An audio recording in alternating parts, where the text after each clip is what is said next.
두 가지만 하고 끝내겠습니다. 계시부터 이야기합니다.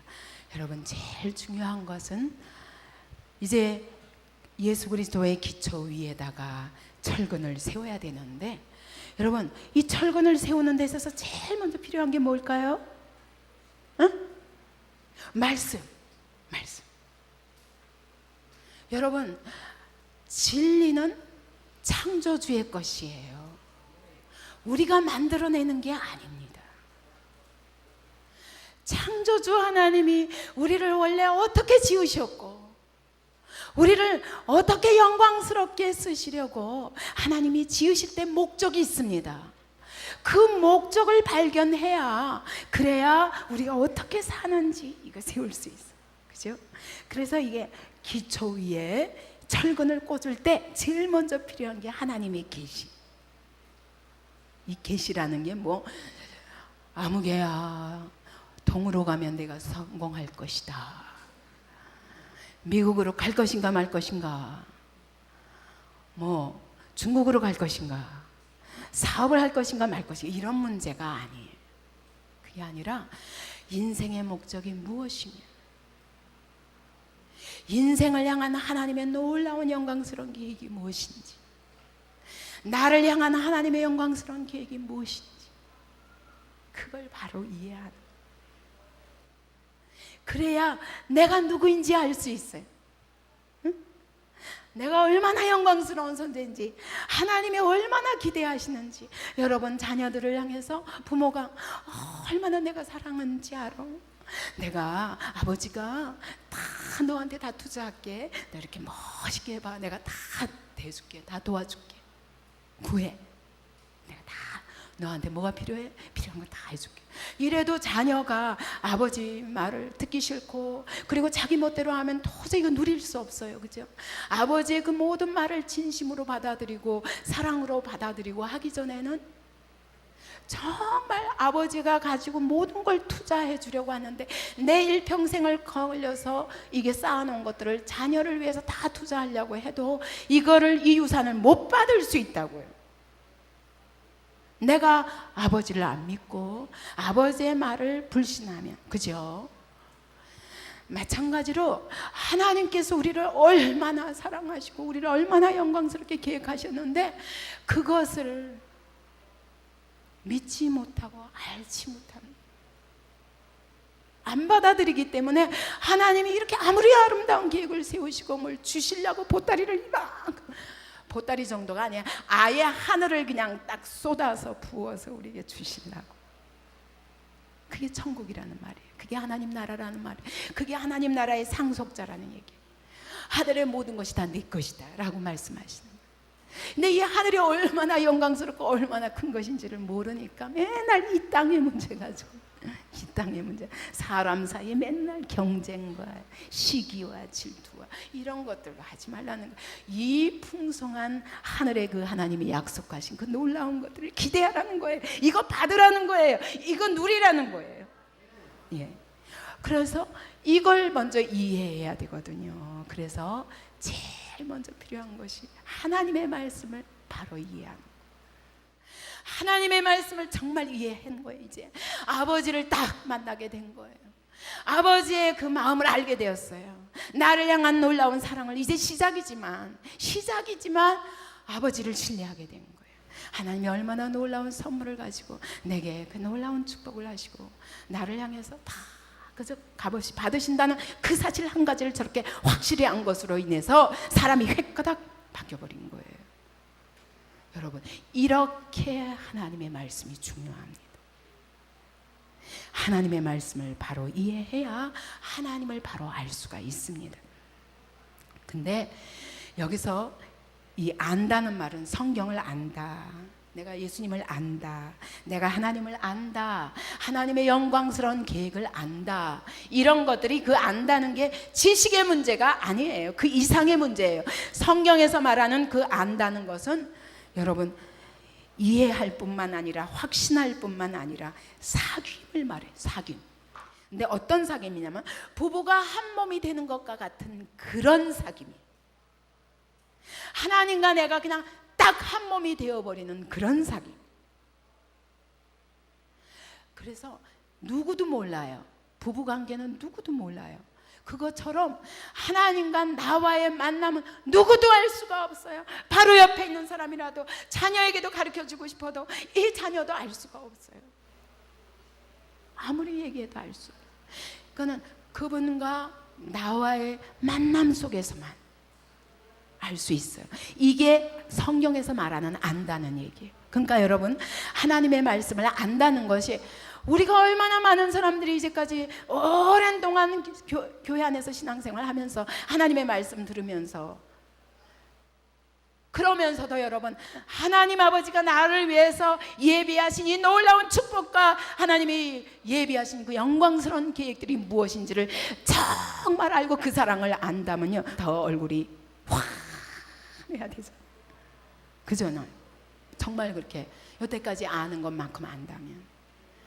근데 말로 안다고 하지만 모르는 것이에요. 그러니까 이 알면 뭐냐면, 알아가지고 내가 그렇게 딱 내 삶을 거기다가 던질 수밖에 없도록 아는 거예요. 그게 진짜 아는 거예요. 그러니까 하나님의 말씀을 진짜 안다는 것은 하나님의 말씀을 이해하는 정도로 끝나는 게 아니에요. 하나님과의 사귐이 있어서 그 사귐을 누구도 이해할 수 없을 만큼 그분과 나와의 비밀한 사귐이 있어요. 근데 그 사귐 때문에 그분께 나의 모든 삶을 다 걸 수 있을 만큼, 그분이 뭐라고 말씀하시기만 하면 내가 아멘 하고 내 모든 것을 포기하고 그분께 내어드릴 수 있을 만큼 그분을 아는 거예요. 그게 믿음이에요. 여러분, 그렇게 주님을 아십니까? 그렇게 알았더라면요, 지금 이렇게 요 정도는 안 왔죠. 그죠? 훨씬 더 갔죠. 훨씬 그분으로 인하여 기뻐하는 삶이 더 컸을 것입니다.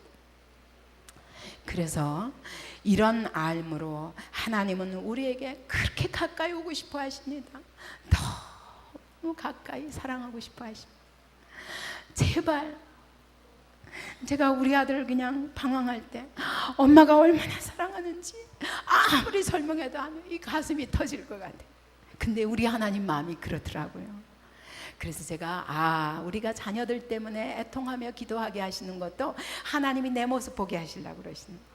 우리가 다 하나님 앞에 이렇게 하나님이 내가 너를 사랑하는데 왜 안 믿냐, 왜 안 믿냐, 왜 안 믿냐 이러시는 것이 바로 내가 자녀를 향해서 그래 보면 아는 거예요. 그래, 하나님은 이렇게 우리에게 가까이 오셔서 우리의 그분의 사랑을 우리에게 주시길 원하시는데, 우리는 고와 같이 살아요. 고아처럼 심으로 해가지고 소망도 없고, 뭐라고 말씀하시도 감동도 없고, 안 믿고, 하나님 말씀하시고 귀 뒤로 들어버리고, 그리고 자기 고집대로 살고 이런다니까요. 몰라서 그래요. 몰라서. 아는 것은 알기 때문에 너무 확실하게 알아요. 그래서 막 기뻐가지고 순종이 즐거운 거예요. 이게 아는 것입니다. 여러분, 그렇게 주님을 가까이 아시기 바랍니다. 그래서 계시를 받는다, 그거는 뭐냐면 여러분, 히브리어에서 뚜껑을 열다라는 뜻이. 자, 히브리어는 기가 막히죠. 절대로 말을 의미를 담아서 해요. 그래서 여기서 계시라는 것이 뭐냐면 덮개 딱 덮여졌던 거를 뚜껑을 딱 열었어요. 그러니까 아는 거예요. 겉으로 봐가지고는 몰라요. 뚜껑을 열어야 알아요. 하나님과 나와의 관계도 여러분 아버지 예수 그리스도가 당신을 위해 십자가에 못 박혀 죽으셨습니다. 아무리 말해도 그래 나도 알아. 믿는다니까. 그런데요, 뚜껑이 안 열렸어요. 뚜껑이 안 열려가지고 속을 모르는 거예요. 진정한 주님 사랑의 그 깊이를 모르는 거예요. 계시는 뭐냐? 덮개가 딱 열려버렸습니다. 여러분의 덮개가 열리시기 바랍니다. 눈의 덮개가 열리시기 바랍니다. 귀의 덮개가 열리시기 바랍니다. 여러분의 가슴의 덮개가 열리시기 바랍니다.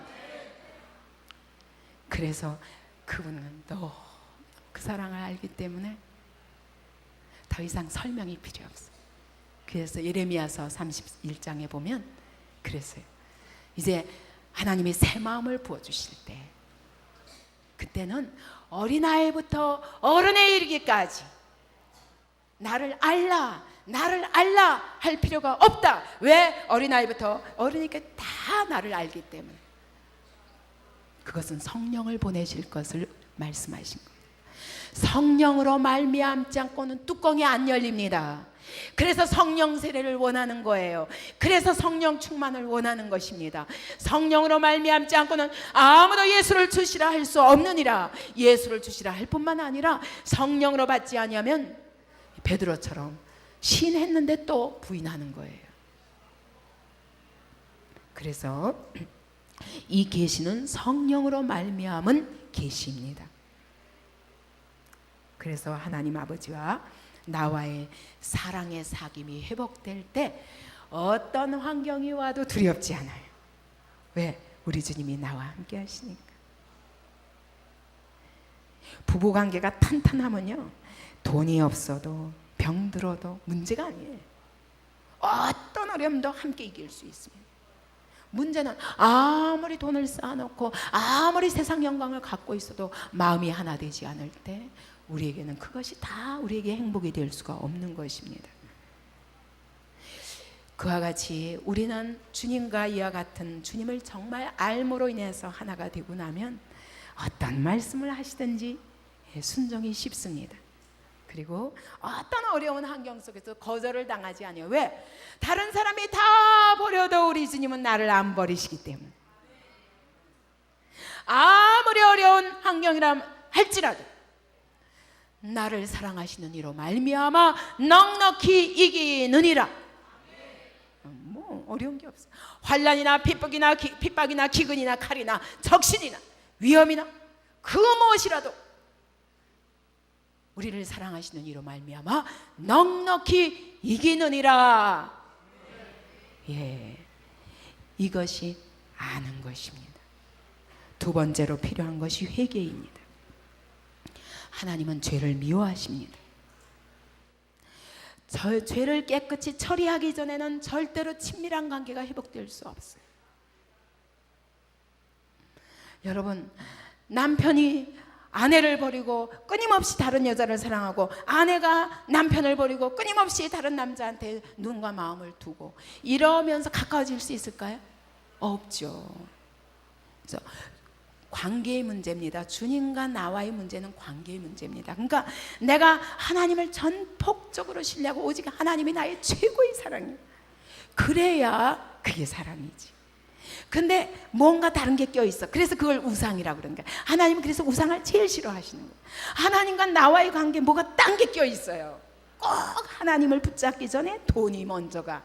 그래가지고 돈 버는 일이라면 하나님이 뭐 하나님이고 뭐고 막 다 던지고 그냥 막 돈 버는 대로 달려가고, 예, 내가 얻고 싶은 세상의 것을 얻고자 하면 막 하나님의 뜻이 뭐냐 물을 필요 없이 막 달려가는 이것 자체가 우상이에요. 이게 음행이라고 말씀하시는 거예요, 성경.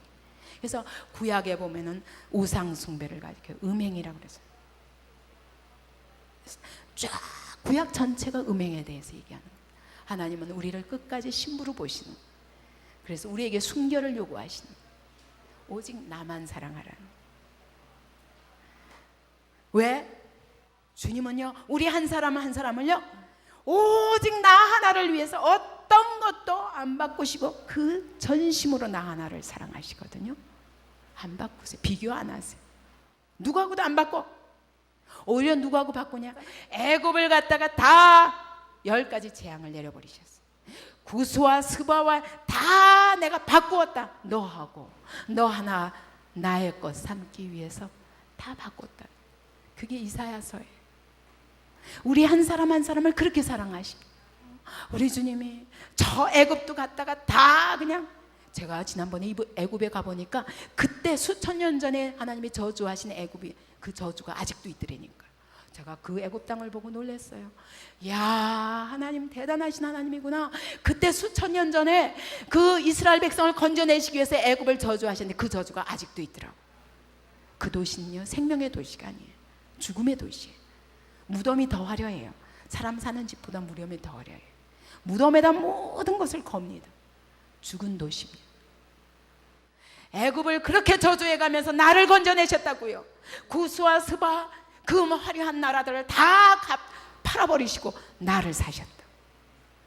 그 사랑으로 우리 한 사람 한 사람을 사랑하셨습니다. 이 절대적인 사랑 앞에 나가세요. 이 축복과 이 은혜를 누려야지. 어떻게 그 빠질 수 있어요? 내가 어떻게 그 자리에. 여러분, 저는 예수 믿고 나서요, 예배가 드려지면 못 견디겠어요. 무슨 상황이 있어도 내가 가야지. 아버지, 내가 없는 예배를 아버지 딴 사람들하고 혼자 드리신다고요? 안 돼요. 나 없이 예배 드리신다고요? 안 돼요. 예배 받으시겠다고요? 저 안 돼요. 저 빼놓지 마세요. 저는 예배를 그런 마음으로 갔어요. 아니, 다른 사람들 다 이제 남 빼놓고요. 여러분, 부모님이요, 자, 나 하나 딱 빼놓고요, 어디 가버리셨어요. 다 멋있는 어디 레스토랑으로 데리고 갔어요. 근데 나만 빼놨어. 아니, 그럴 수 있어요. 그러잖아요. 당연하잖아요. 그죠? 우리 하나님께 그런 욕심이 있어야지. 왜? 사랑하니까 늘 아버지 곁에 있고 싶은데 형제들이 많이 있는 곳에 우리 아버지 더 기쁘게 역사하시거든요. 어떻게 나만 빼놓고 은혜 베푸실 수 있어요? 저 안 돼요. 저 빼놓지 마세요. 그게 우리의 믿음이라야 됩니다. 그래서 예배가요, 또 예배야. 무슨 예배가 이렇게 많지? 이게 모르는 거예요. 모르는 거예요. 얼마나 즐거운지. 저는요, 아무리 목사님의 은혜 없어도 저는 괜찮아요. 하나님의 백성들이 모인 곳에 주님이 함께 하시길 기뻐하시는 건 나는 알거든요. 그걸 알고 믿기 때문에 어떤 장소든지요, 상관없어요. 이 자리에 주님이 계신 것을 믿습니다.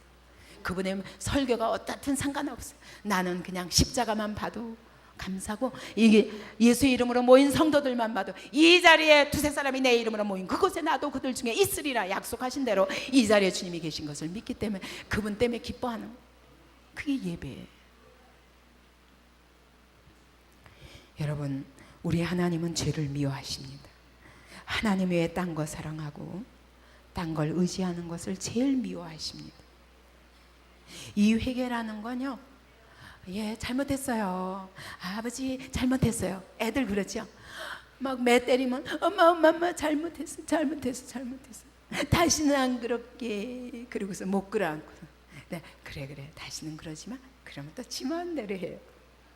꼭 똑같더라고요.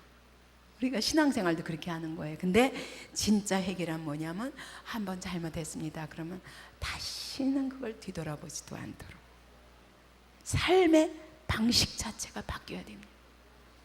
이게 회개입니다. 그래서 헬라어로 메타노에이는 사람의 마음을 바꾸다라는 뜻입니다. 마음을 딱 바꿔버리는 거예요. 걸음만 아니라 마음 자체를 바꿔버리는 것입니다. 방향 전환. 그러기 때문에 회개란 감정이 아니라 눈물을 흘리면서, 근데 여러분, 눈물이 회개가 아닐 수도 있습니다. 아까 여기서 본 것처럼 눈물이 자기 연민일 수 있어요. 자기 연민의 눈물은 회개가 아닙니다. 봐요, 하나님 나 불쌍하지, 불쌍하게 달래니까요. 그리고 끝이야. 그거는 회개가 아니에요. 여러분, 회개는 감정이 아닙니다. 결단입니다. 마음을 바꾸는 것은 결단입니다.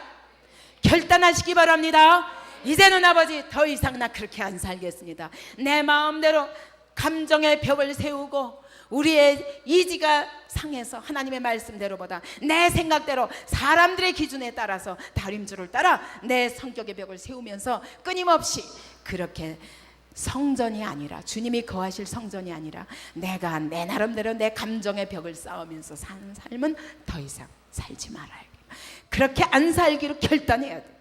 결단해야 돼. 그러려면 제일 중요한 게 뭐예요? 뭐가 잘못됐어요? 뭐가 잘못됐어요? 저 좀 고쳐주세요. 저 좀 고쳐주세요. 혹시요, 제 안에서요, 제가 보이면 좀 지적해 주시겠습니까? 서로 형제들한테도 그래야 돼요. 왜요? 내가 나를 못 보는데 남의 건 더 잘 보이거든요. 혹시 형제는 어떻게 생각하시나요? 제가 혹시 잘못된 게 없어 보이십니까? 서로 이런 자리에서 자기의 모든 죄악을 자꾸 발견해서 자꾸 어떻게 새롭게 고칠까, 이런 결단이 isu어져야 합니다. 그래서 결국 회개란 하나님의 눈으로 진정한 나의 가치를 발견하는 것입니다. 나의 가치가 뭡니까? 예, 전에처럼 이런 나의 벽을 쌓고 내 나름대로 방어하면서 다른 사람과의 관계 속에서 상처 안 받기 위해서 끊임없이 자기 변호와 자기 보호와 자기 방어벽을 세우고 사는 삶이 아니라, 이거 다 무너뜨리고 이제 하나님이 거하실 성전을 세우는 그런 삶입니다. 그래서 나는 누구냐? 하나님이 내 안에 함께 하시는 사람, 하나님이 내 안에 함께 사시는 사람. 그래서 이 마음은 성전입니다. 이 마음의 성전에 주님이 들어오시게 하기 위해서 어떻게 하면 정결하게 할까? 여러분, 신부는요, 결혼식 날 전에 어때요? 최대한 깨끗하게, 최대한 아름답게 꾸밉니다. 여러분, 우리가 신방에 언제 들어갑니까? 재림 이후에 들어갑니다. 저는 그렇게 생각합니다. 주님 앞에 가는 날까지 우리는 뭘 준비하냐? 신부 단장 준비. 새하늘과 새 땅에서 그분과 함께 영원히 사는 그 아름다운 신부의 삶을 살기 위해서 여기서 단장한 신부가 결혼식 전에 단장하는 것 같은 시간입니다. 그래서 어찌하면 내 마음을 더 거룩하고 아름답게 주님이 내 안에서 마음껏 일하실 수 있는 심령으로 바뀔까요? 이것이 우리의 최대 목표예요. 그렇다면 여러분, 자존심이 하나도 중요하지 않습니다. 지금 자존심이 밟혀야 됩니다. 여러분, 자존심은 상해야 되더라고요. 제가 그렇게 예수 믿고 나서 엊그저께도 얘기했죠. 제가 얼마나 칭찬만 받고 자랐는지. 그냥 온 식구들이요, 저희 집안만 아니에요, 온 일가 친척이에요. 칭찬받는 아이였어요. 그렇기 때문에 아이들이, 친구가 아니라 제 사촌 동생이나 뭐 외사촌, 뭐 저기 사돈네 팔순에 이르기까지 문제만 있으면 저한테 보내는 거예요. 심지어 마지막에 정신병으로 죽은 아이가 있었습니다. 저하고 나이가 2살밖에 차이가 안 지는데 참 안타까워요. 그 동생도 결국은요, 망상 때문에 죽은 거거든요. 지금 보니까. 그때는 뭐가 뭔지 몰랐죠. 왜 그런 정신병에 걸렸는지 몰랐어요. 근데 저는 원인은 알아요. 늘 저한테 얘기하니까 자기는 배우가 돼야 되는 거예요. 진짜 예쁘게 생겼었거든요. 근데 그거 하나밖에 붙잡은 게 없어요. 근데 공부도 못하고 어떤 어려움도 이겨내갈 힘이 없어요. 근데 나는 배우가 돼야 되는 거예요. 근데 나중에는 이 배우가 되었다는 그런 환상까지 갖게 되는 거예요. 근데 문득문득 배우가 아니라는 사실을 깨달을 때마다 깊은 절망과 자기 증오와 이 못 견디는 상황에 달합니다. 그래서 제가 그때 그랬어요. 야, 얼굴 이쁜 것도 병이구나. 나 같으면 그렇게 이쁘면 참 고상하게 예쁠 것 같은데 왜 그럴까? 좀 이해가 안 됐어요. 그런데 참 이게 다 마음의 병이구나. 제가 그럴 만큼 이렇게 칭찬만 받고 살았거든요. 여러분, 그래서 항상 1등, 항상 최고의 자리에 이렇게 간 사람이 여러분, 이 교만 깨트리기가 쉽겠습니까? 여러분, 교만이 얼마나 무서운지 제가 진저리가 나기 때문에 정말 저는 교만의 뿌리도 만들고 싶지 않았어요. 하나님이 저 같은 교만한 자, 사람의 칭찬에 너무 익숙해가지고 다른 사람이 나를 칭찬하지 않으면 못 견뎌요. 왜 칭찬 안 하는 거지? 이해할 수가 없어요. 왜 하는 거야? 거기다가 예수 믿었을 적에도 이렇게 막 살아계신 하나님으로 막 만났으니요, 말을 하는데 안 기뻐하는 거예요. 제가 간증하면 같이 기뻐해야 되는데 안 기뻐. 왜 그런지 이해가 안 가는 거예요. 근데 지금 돌아보니까 하나님이 저의 교만을 깨시기 위해서, 박살을 내시기 위해서 모든 상황 속에 나를 핍박하는 자들만 쫙 붙여놓으셨어요. 들어가도 나가도 복을 받는 게 아니라 들어가도 나가도 핍박밖에 받을 게 없어요. 저를 기뻐하는 사람은 저한테 복음 받고 거듭난 사람들만 기뻐하더라고요. 그렇게 사방에 저를 핍박하고 욕하는 사람들만 두셨습니다. 저는 이해를 못했는데 저는 그것까지도 하나님이 나의 교만을 다루시기 위해서 하신 일이었다. 저는 하나님 앞에 기도하면서 그렇게 결론냈습니다. 그렇기 때문에 저를 핍박한 어떤 사람도 미워하지 않습니다. 그분들의 핍박이 없었더라면, 그분들의 저를 조롱하는 말, 저를 완전히 자존심을 뭉개버리는 말, 그것이 없었더라면 나의 오늘 요만큼도 될 수 없었다라고 생각합니다. 그렇기 때문에 나는 핍박도, 제가 당한 모든 억울함도 저는 다 십자가 앞에 내려놨습니다. 그래서 저는 저를 핍박하고 저를 미워하는 사람들에 대해서 늘 기도합니다. 몇 년이 지나도 기도합니다. 다시 만나게 도와주옵소서. 여러분 만나고 싶어요? 안 만나고 싶어요? 사실은 주님 앞에 갈 때까지 안 만나면 좋겠다. 그렇죠, 그죠? 사실은. 근데 저는 안 그래요. 왜 그런 줄 아세요? 천국 가서요 그대로 만나면 안 되기 때문이에요. 안 그래요? 그분도 어쨌든 천국 갈 거 아니에요. 근데 하나님 앞에서 부끄러운 모습으로 만날 수는 없잖아요. 그분들이 아무리 나를 용서하지 않는다 할지라도 나는 용서해야 돼요. 그렇기 때문에 아버지 꼭 다시 만나게 해주세요. 근데 다시 만날 적에는 내가 무조건 그들에게 줄 수 있는 자리에 놓이게 도와주세요. 안 그러면 해결이 안 나니까 내가 무조건 그분들에게 퍼부어 줄 수 있는 자리에 놓이게 도와주세요. 그게 저의 기도 제목이에요. 모든 사람을 향하여 저는 그런 마음에 있습니다. 왜? 저는요 천국이 소망이기 때문이에요. 이 땅이 소망이 아니에요. 자존심 짓밟고 뭉개 주시옵소서. 그것 때문에 내가 하나님의 나라에 흐려지지 않기를 원합니다. 여러분 나의 가치는 뭐냐? 하나님의 눈으로 나를 보니까 이 세상 뭐하고도 바꿀 수 없어요. 기가 막힌 하나님의 값을 내게 매겨주셨어요. 여러분 백화점에 가보면 쭉 여러 가지 물건들이 있습니다. 여러분 제일 비싼 게 어떤 거예요? 제일 비싼 게 제일 가치가 있기 때문에 제일 비싸게 했을 거 아니에요. 그죠? 그죠?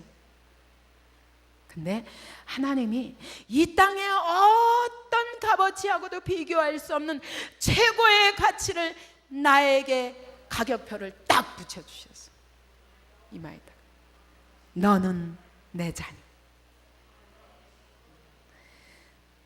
이 자녀 하나를 사시기 위해서 예수님의 피, 이거는 이 땅의 어떤 것과도 바꿀 수 없는 최고의 가격표를 딱 붙이죠. 예수의 피, 예수의 피.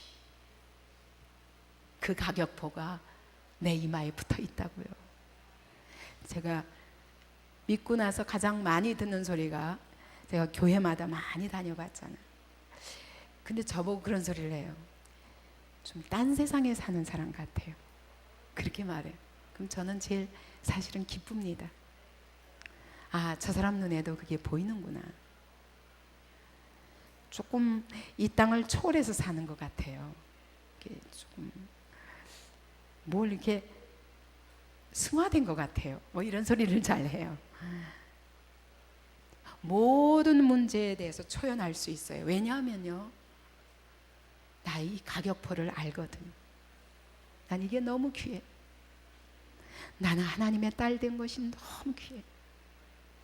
그 정도가 아니라 하나님이 나 같은 이렇게 허물 많은 나를 그분의 종으로 불러주신 것, 나는 이 가격표가 너무 귀해. 세상이 뭐라 그래도 다 조롱해도 저한테는 이게 어떤 값어치인지 알아요. 나의 가치를 발견했기 때문에 이 세상에 나를 슬프게 할 수 있는 것이 없습니다. 여러분, 불신앙이란 뭐냐?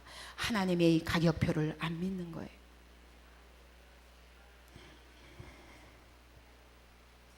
정말 하나님의 아들의 핏값이 얼마나 귀중한 것인지를 안 믿는 거예요. 이것 때문에 자기의 증오, 자기 연민, 꺼져가고 불안정하고 우울하고 실패감에 젖어 있고 슬픔에 젖어 있고 희미해져 가고 낙심하고 절망하고, 이걸 모르기 때문에 그걸 채워보려고 비판하고 원망하고 지배하고 소유하고 쓴뿌리를 내고 경쟁하고 군림하려고 몰라서. 이 가격표를 발견하시기 바랍니다. 고린도전서 6장 19절 20절을 같이 읽었습니다. 시작. 너희 몸은 너희가 하나님께로부터 받은 바 너희 가운데 계신 성령의 전인 줄을 알지 못하느냐. 너희는 너희의 것이 아니라 값으로 산 것이 되었으니 그런즉 너희 몸으로 하나님께 영광을 돌리라. 가격표가 딱 붙었는데 여러분, 그 가격표를 보고도 딱 그냥 가지고 훔쳐가 버릴 수 있어요, 없어요? 그럼 도둑놈이에요, 그죠? 예?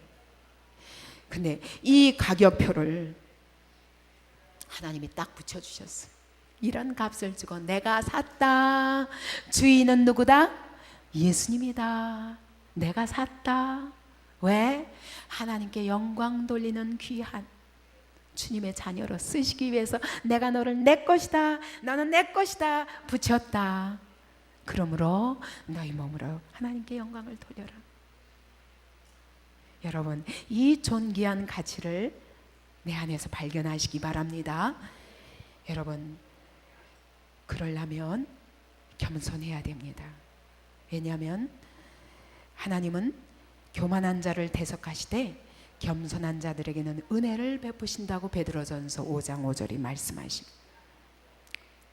겸손이 뭡니까? 겸손이 어떻게 하는 것이 겸손입니까? 예?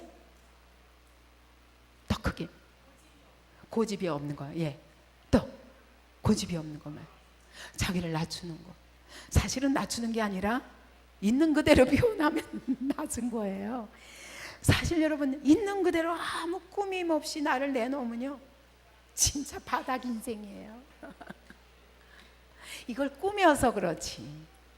아름답게 꾸며 내가 나를 미화시키려고 그래서 뭐 높은 것 같지만 사실은요, 하나님 앞에요, 나는 어떤 자냐면 그분이 십자가에 못 박혀 죽지 않으면 나는 용서받을 수 없는 죄인이라고 해요. 더러운 죄인이라고 해요. 이 모든 것이 여러분 어느 쪽 한쪽만 있으니까 양쪽이 다 있습니다. 내 안에 이 모든 게 다 있어요. 이런 쓰레기를 가지고 앉아서 걸어간 척 아무리 해봐야 여러분 나를 속이고 다른 사람을 속이고 하나님을 속이는 것입니다. 있는 그대로 있습니다. 내 안에 우울이 있습니다. 내 안에 슬픔이 있습니다. 내 안에 적개심이 있습니다. 내 안에 쓴뿌리가 있습니다. 다 그렇습니다. 있는 그대로 나를 드러내니까 내가 바닥이더라고요. 바닥이더라고요. 그때 하나님이 높이시겠다는 거죠. 무화과 나무를 풀어 가리지 말라. 벗어라. 벗어라. 내가 하나님의 영광으로 덮어주마. 가죽옷으로 덮어주마. 예수의 피옷으로 덮어주마. 그것이 영광이란다. 그것이 영광이란다. 그게 하나님이 우리 보고 겸손하라는 명령이에요. 여러분, 겸손은요, 내가 나를 낮추는 정도가 아니에요. 그만큼 우리가 높아질 수 없는 사람들이 이렇게 높아져 있는 것입니다. 그렇기 때문에 네가 하나님이 일하실 수가 없단다. 하나님 앞에 네가 있는 자리가 어느 자리인지 알고 그 자리 제자리에 돌아와라, 그런 얘기. 있는 그대로 내 모습 그대로 하나님 앞에 벌거벗어라. 모든 실패와 모든 아픔 다 그대로 내려놔라. 고백해라. 그러면 내가 채우리라. 채우리라. 하늘의 영광스러운 것으로 채우리라. 이것이 변화의 킹. 변화의 킹. 회개는 겸손과 직결됩니다. 우리는 이 모습 이대로 주님 앞에 나오시기 바랍니다.